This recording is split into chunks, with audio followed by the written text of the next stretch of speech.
In January of 1968, the North Vietnamese army launched a surprise attack against the Americans.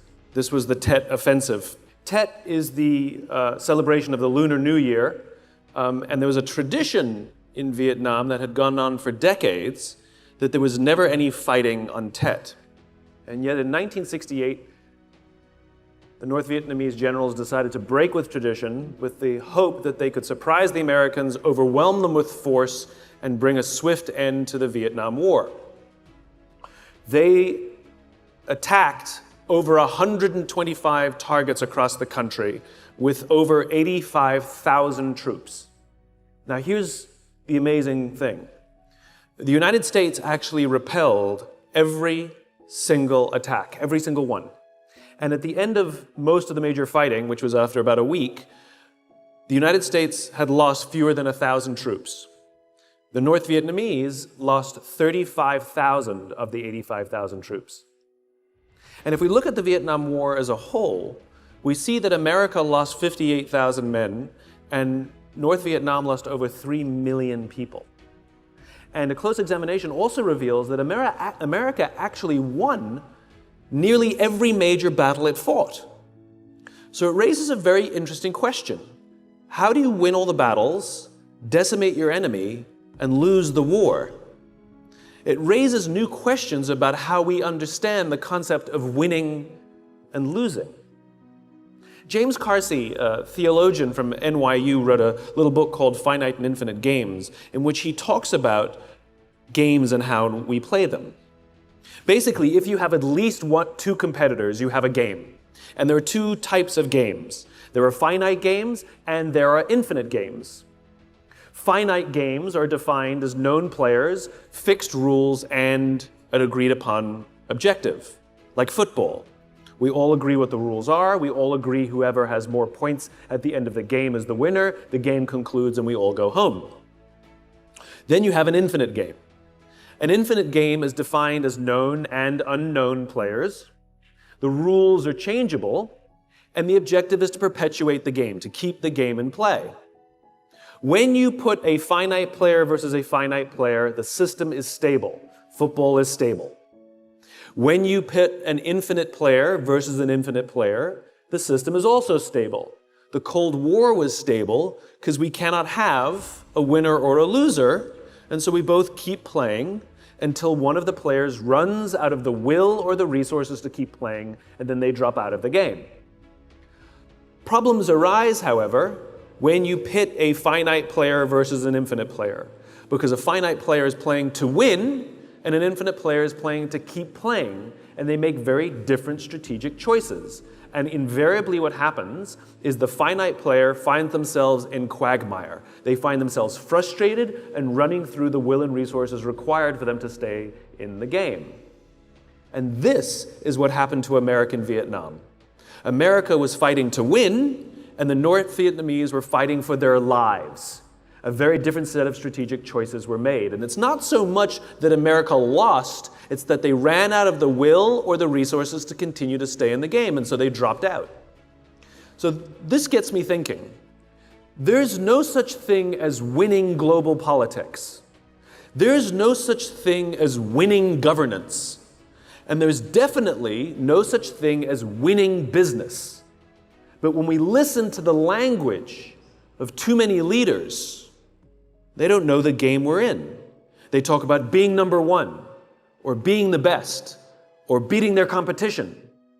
Based on what? Based on what metric? Based on what time frame?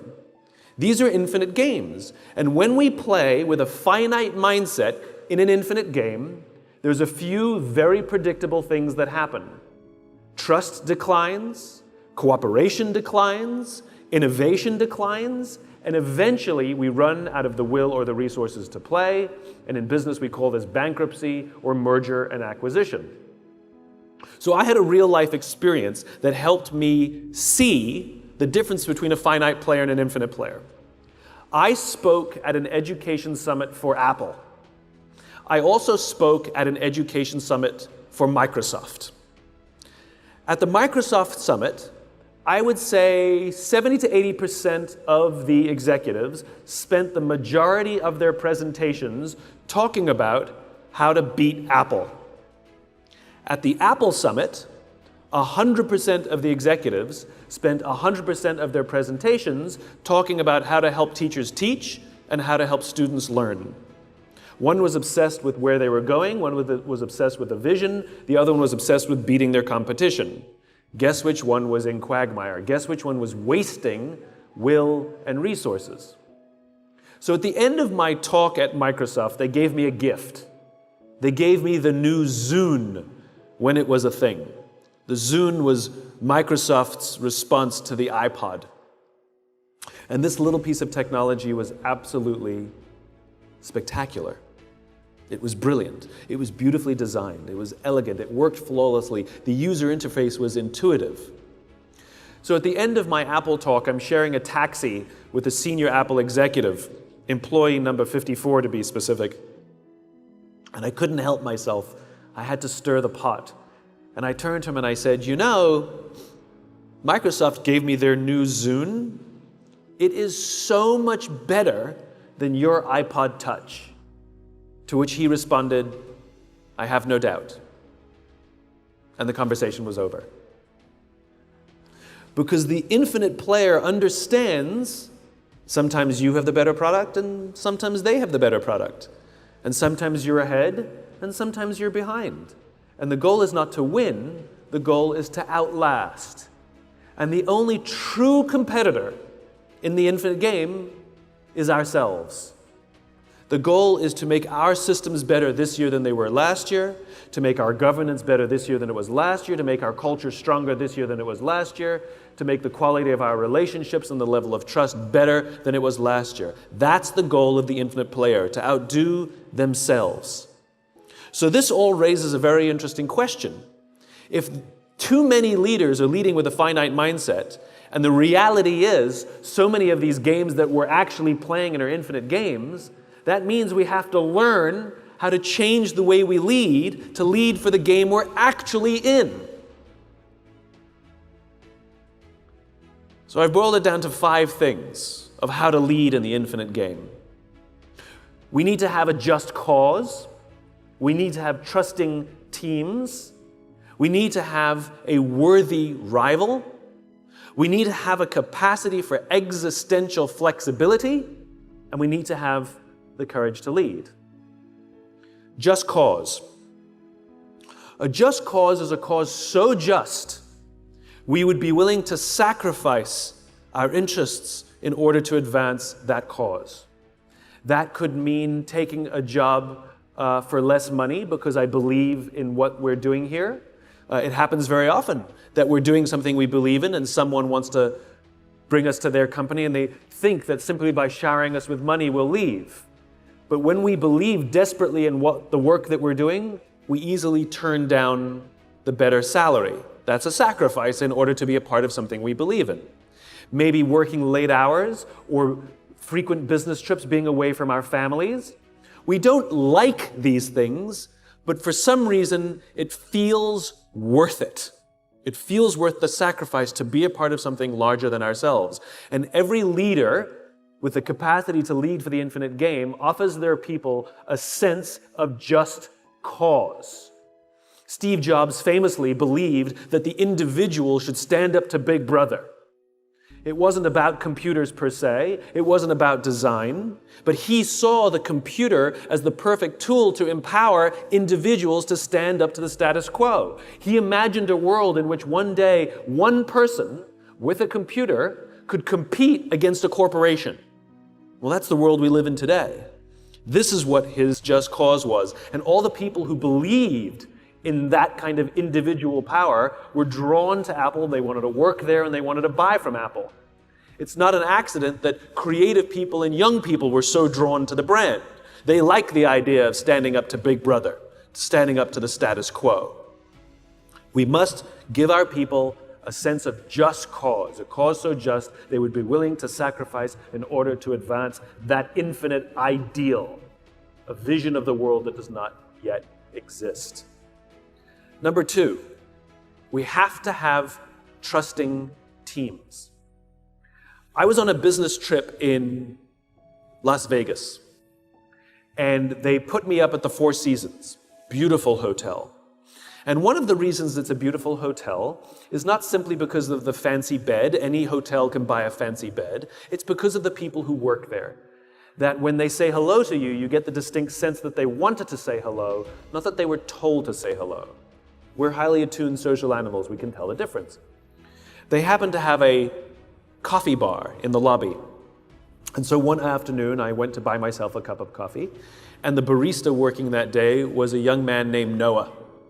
Noah was funny. He was engaging. I enjoyed buying a cup of coffee from him. I stood there for far too long buying a cup of coffee just because I enjoyed talking to Noah. So as is my nature, I asked Noah, "Do you like your job?" And without skipping a beat, Noah says to me, "I love my job." Now, in my line of business, that's significant. Like is rational. I like the people, I like the challenge, I get paid well, I like my job. Love is emotional. It demonstrates an emotional connection to whatever we're doing. Do you love your wife? I like her a lot. It's a different standard, right? Noah said, "I love my job." So immediately, I'm interested. So I follow up. I said to Noah, "Tell me specifically what the Four Seasons is doing that you would say to me, you love your job." And again, without skipping a beat, Noah said that throughout the day, managers will walk past him and ask him how he's doing. Ask him if there's anything that he needs to do his job better. Not just his manager, any manager.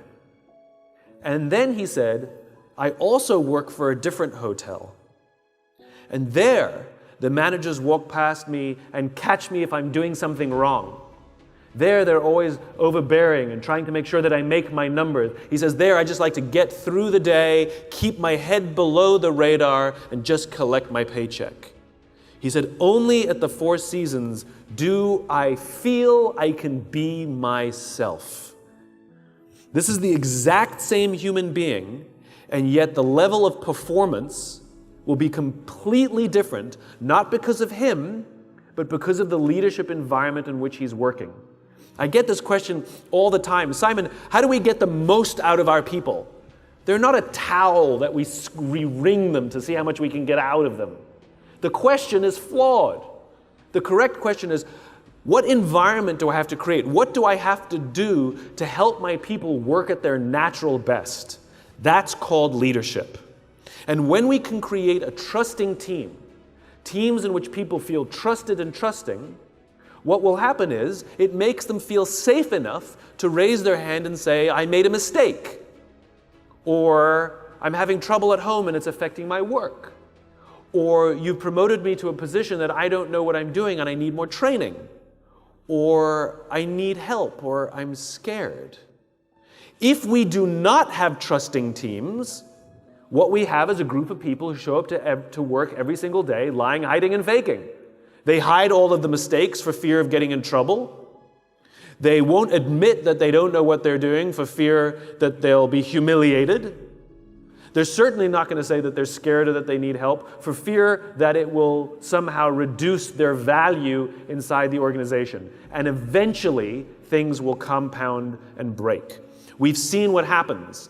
I know you've seen the news a few years ago when United Airlines dragged one of their customers off the plane with a broken nose, broken teeth, and a concussion.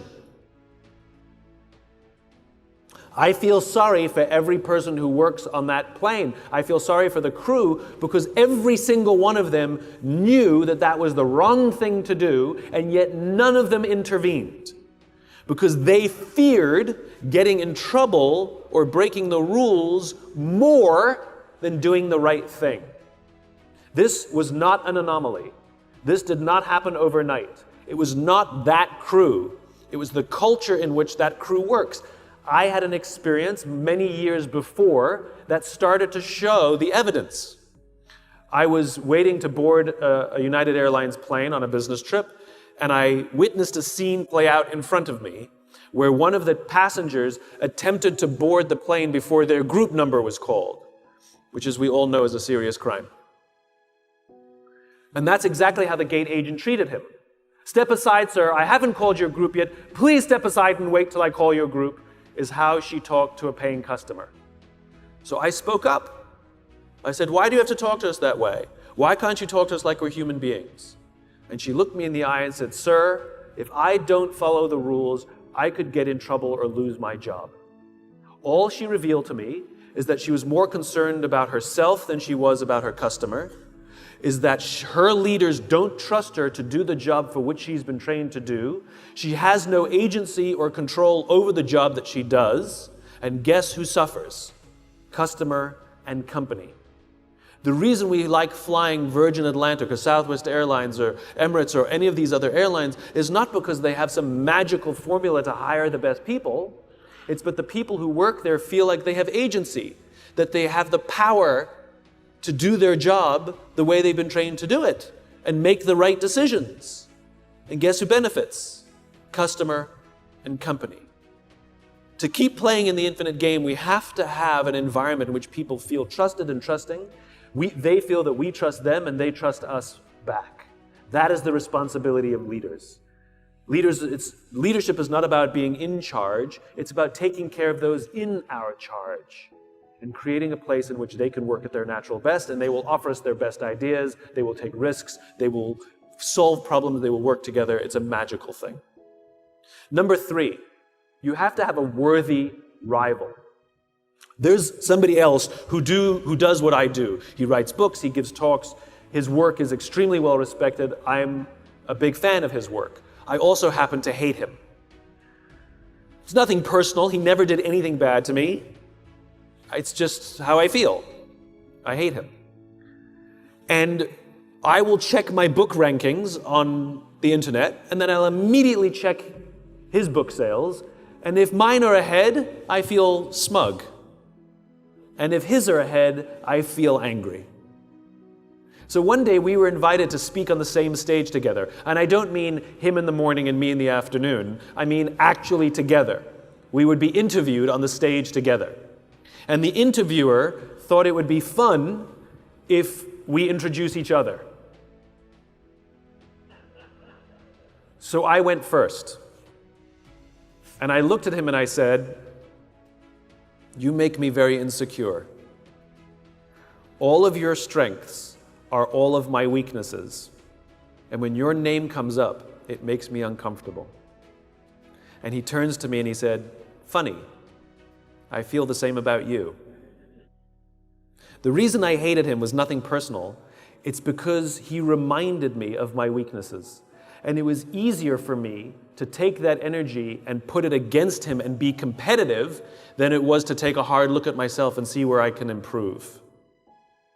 And that is the value of a worthy rival. By the way, we're best of friends now. I stay at his house. I think he's great. It was a cathartic experience. But that is the value of a rival. Our rivals are the people who are as good or better than us at our own work. And their mere existence reveals to us our weaknesses. And the goal is not to try and beat them. The goal is to take a hard look at ourselves and see where we can improve.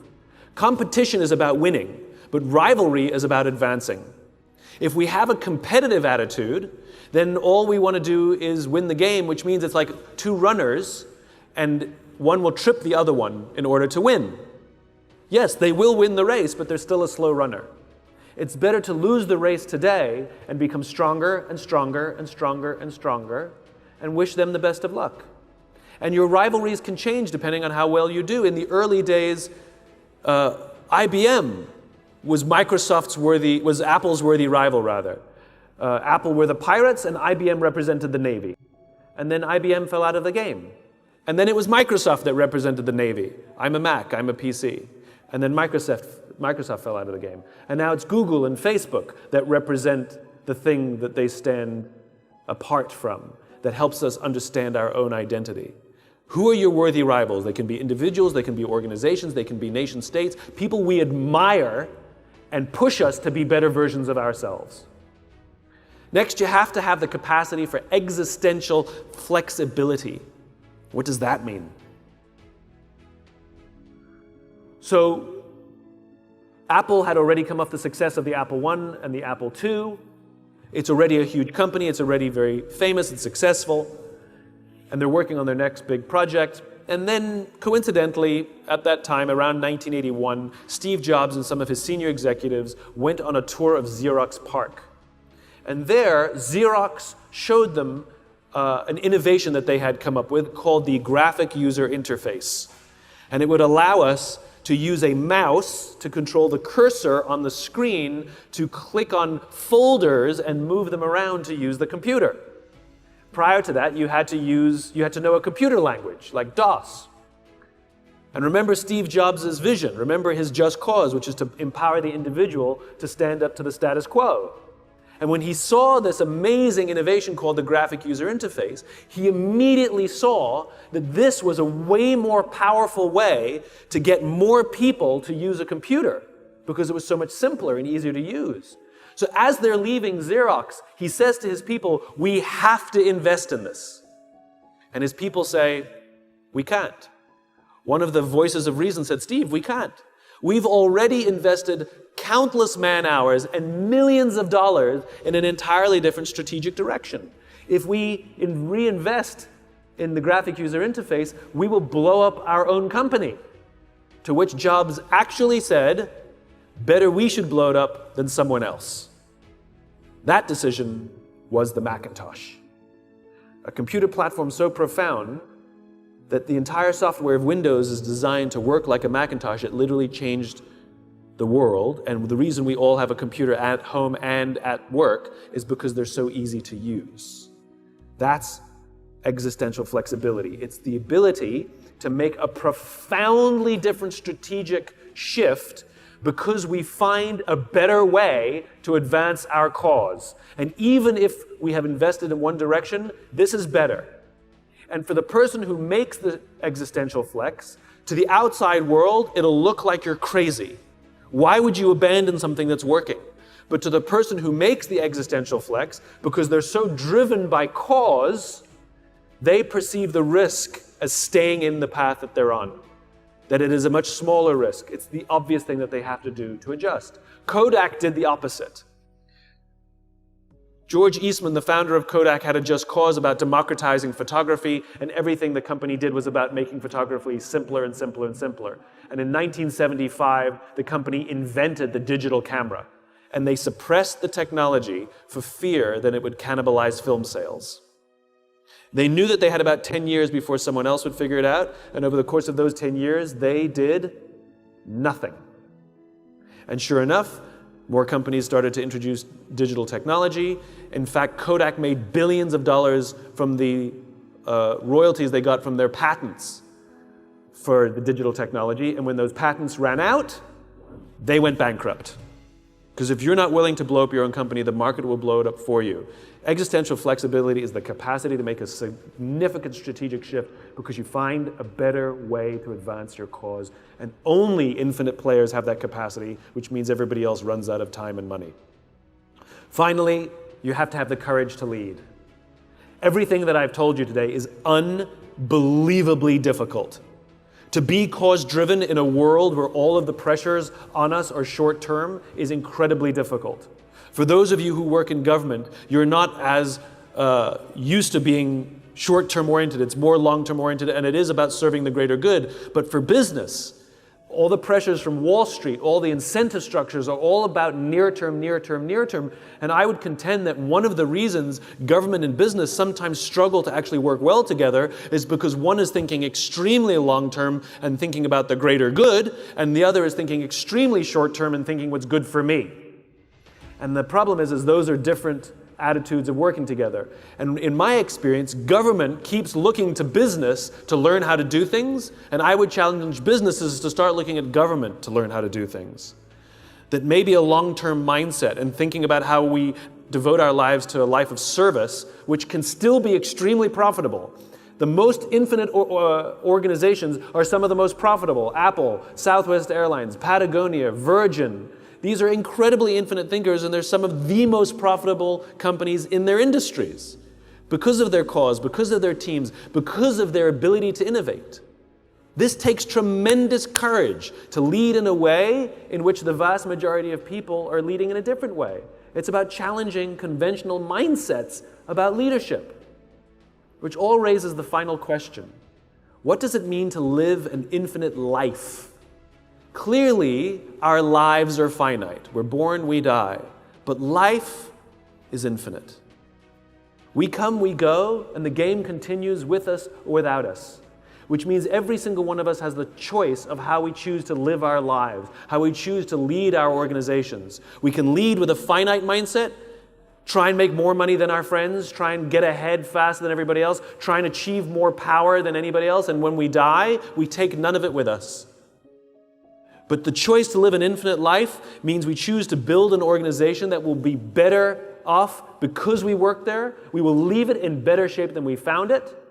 It means to be the kind of friend and leader to others that they will be better because we were in their lives. It means we will literally live on beyond ourselves. It's just a choice whether we choose to live with an infinite mindset or a finite mindset. Thank you very much.